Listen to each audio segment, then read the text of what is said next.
Assalamualaikum warahmatullahi wabarakatuh, para pemirsa. Setelah upaya hukum yang ditempuh oleh masyarakat kecil seperti Zaini Mustafa dan kawan-kawan supaya hak-haknya bisa dikembalikan yang sudah dirampas oleh Yusuf Mansur, ternyata di Mahkamah Agung kasasinya ditolak. Penolakannya itu penuh intrik sepertinya.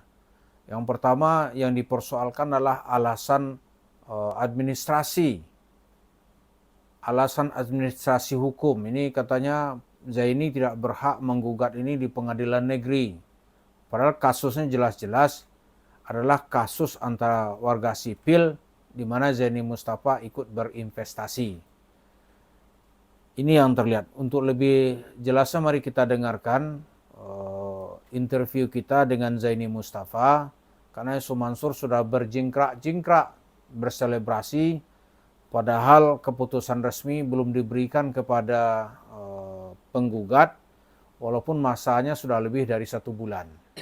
Pak Zaini, semua keluarga kita doakan dalam keadaan sehat.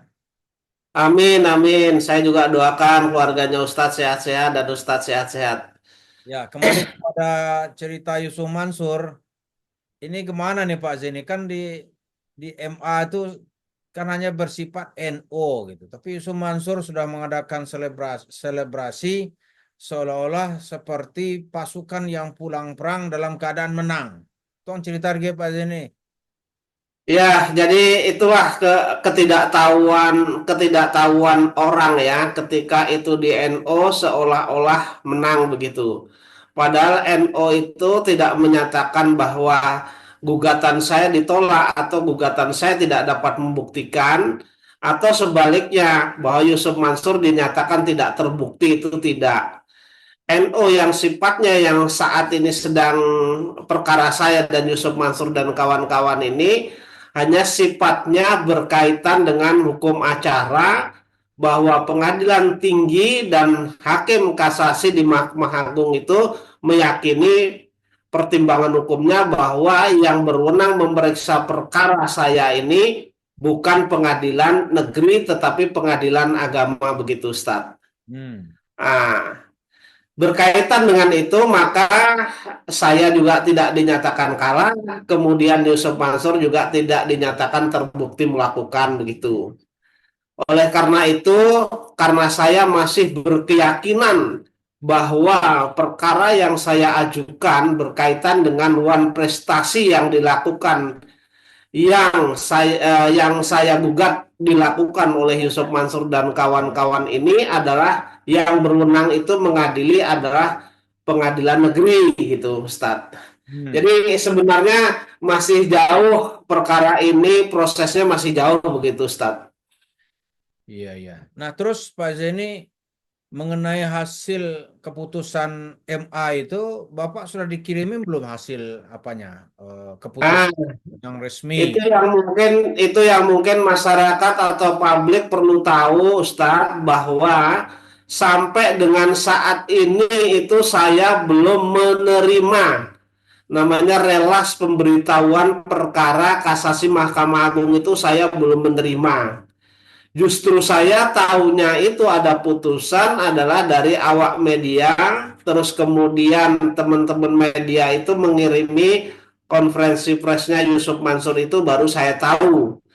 Kemudian setelah saya tahu dari situ, karena saya belum menerima relas pemberitahuan itu, apalagi putusannya relas saja belum dapat kan begitu. Nah, saya sudah menyurati Pengadilan Negeri dan Mahkamah Agung itu sebanyak 2 kali. Jadi surat saya yang pertama adalah 7 Oktober 2024. Kemudian karena itu belum ada juga, maka saya bersurat lagi yaitu 28 Oktober kemarin. Nah, kebetulan tanggal 31 itu Mahkamah Agung menjawab surat saya yang tanggal 7 itu. Tanggal 7 itu mereka menjawab berkas perkara terkait dengan kasasi Mahkamah Agung itu sudah dikirim kembali ke Pengadilan Negeri Jakarta Selatan. Hmm. Maka yang maka yang menghambat menurut hemat saya, yang menghambat tidak mengirim itu adalah Pengadilan Negeri Jakarta Selatan. Makanya saya tunggu mungkin 1 minggu inilah. Nanti kalau 1 minggu di awal November ini saya juga belum diberitahu, belum dikasih relas pemberitahuan putusan, maka saya akan melaporkan hal ini terkait dengan keterlambatan memberitahukan hasil putusan ini ke Badan Pengawasan Mahkamah Agung dan KY, kemudian ke tembusannya mungkin bisa ke Presiden dan Komisi 3 DPR RI begitu. Jadi jangan juga pihak sebelah sudah diberitahu, lalu saya belum diberitahu sehingga mempersulit saya juga untuk melakukan upaya hukum selanjutnya yaitu PK begitu Ustaz. Tapi bulat niat saya bahwa saya akan menguji putusan Pengadilan Tinggi DKI Jakarta dan putusan kasasi Mahkamah Agung itu akan saya uji kembali di peninjauan kembali begitu Ustaz. Oke, Pak Zaini, ini nampaknya ini seperti kita melihat ke kanan dan ke kiri ya. Ini kasus yang sudah diputuskan oleh Mahkamah Agung, misalnya kasus pembunuhan di Jawa Timur, Tanur itu.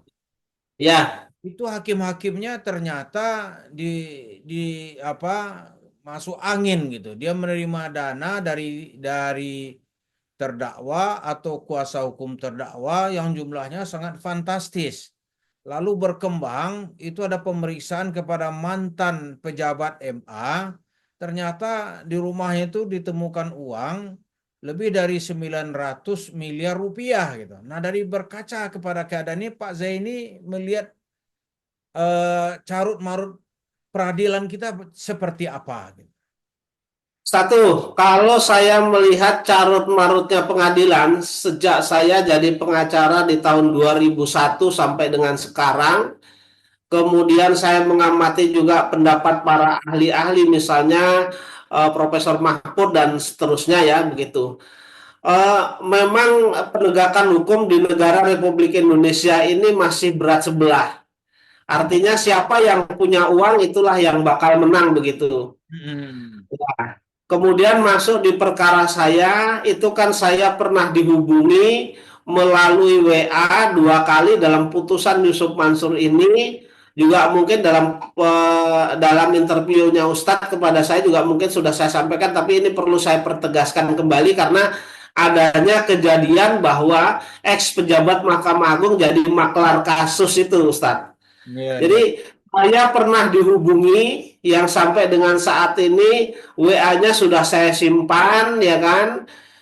Itu saya pernah dihubungi, intinya mereka mengatakan bahwa utusan orang Mahkamah Agung kemudian menyatakan bahwa perkara saya sebentar lagi akan diputus ya kan. Eh, Kemudian itu memang bertepatan dengan dia mengatakan sebentar lagi akan diputus, itu kurang lebih 1 bulan sebelum diputus kalau melihat putusan pemberitaan ini ya.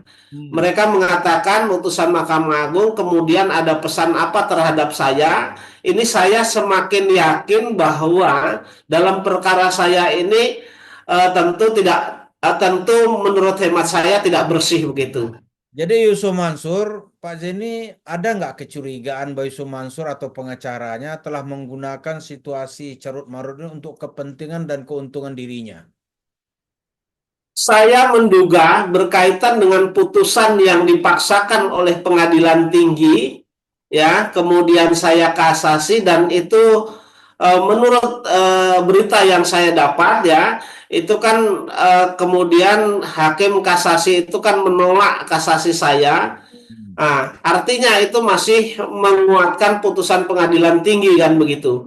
Nah, kalau melihat dari pertimbangan hukum jelas dan sangat itu dipaksakan. Karena pertimbangannya itu salah satunya mempergunakan suatu alat bukti di mana saya itu sama sekali tidak terlibat. Nah, ternyata alat bukti itu dipergunakan untuk menunjuk hakim mana yang berhak mengadili itu. Sehingga menurut hemat saya dengan adanya pemaksaan alat bukti yang jelas-jelas bukan saya buat dan sesuai dengan ketentuan hukum 1340 KUA Perdata, saya itu karena saya bukan sebagai pihak yang membuat, maka saya tidak dapat dimintain pertanggungjawaban.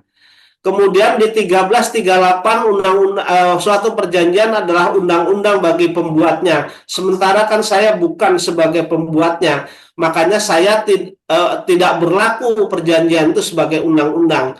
Dengan adanya hal yang dipaksakan ini, pertimbangan hukumnya menurut saya adalah hal yang ganjil dan perlu dipertanyakan, perlu ditanyakan apakah perkara ini murni bersih atau tidaknya. Makanya nanti saya seketika sudah mendapat relas putusan yang diberitahukan oleh Pengadilan Negeri Jakarta Selatan, karena ini kewenangan mereka untuk memberitahukan kepada saya dan hak saya menerima itu, maka saya nanti akan segera meminta putusan kasasi Mahkamah Agung itu, dan ketika hal itu juga alasannya juga sangat dipaksakan, maka saya akan melaporkan hakim-hakim kasasi Mahkamah Agung itu ke Bawas dan juga ke Komisi 3 dan Presiden Republik Indonesia. Setidak-tidaknya saya harus berbuat yang terbaik, ya kan, semampu saya agar penegakan hukum di negara kesatuan Republik Indonesia ini berjalan sebagaimana mestinya, begitu. Oke, Kalau bobrok sudah bobrok, Ustadz, di negara kita ini. iya. Nah, harapan kita sekarang ini kepada Presiden yang baru terpilih, Bapak Presiden Prabowo Subianto. Di dalam Baik. sambutannya ketika acara pelantikan itu jelas sekali dia akan berpihak kepada rakyat kecil, di mana orang-orang yang merasa dizalimi itu akan beliau bela. Sekarang apa harapan Pak Zaini kepada Presiden Prabowo? Karena itulah sarana kita yang bisa meminta keadilan. Yang jelas saya menyambut baik ya gagasan atau pikiran Presiden Prabowo itu, bahwa mereka akan berpihak kepada rakyat kecil. Tentu ini adalah momen yang sangat penting dan saya tunggu-tunggu. Saya tidak akan melewatkan waktu ini untuk melaporkan ya, untuk membuat pengaduan terhadap Presiden berkaitan dengan pihak-pihak, termasuk pihak-pihak yang dirugikan oleh Yusuf Mansur. Terutama misalnya adalah hal-hal yang memang saya tangani, kemudian misalnya berkaitan dengan batu bara, berkaitan dengan gugatan-gugatan yang sedang saya jalankan, kemudian juga berkaitan dengan perkara-perkara pidana yang sudah saya buat baik itu di Mabes Polri maupun di Polda, begitu. Jadi harapan saya nanti begitu saya sampaikan ini kepada Presiden, mudah-mudahan kalau Presiden konsekuen mengatakan itu, mudah-mudahan nanti Presiden akan memberikan arahan kepada bawahannya, kan Kapolri di bawahannya, kemudian yang lain-lainnya kan juga di bawahnya, agar hukum ini bisa berjalan sebagaimana mestinya, Ustadz, begitu. Oke, Pak Zaini, sebelum terakhir kita lihat kalau begini keadaannya berarti dana masyarakat yang kemungkinan besar sedang digunakan oleh Yusuf Mansur untuk membangun warung stick and shake masih tetap akan dikdaya gitu. Ya. Ya, jadi begini Ustadz, saya ada juga buat pengaduan ke Mabes Polri yang saat ini sedang berjalan.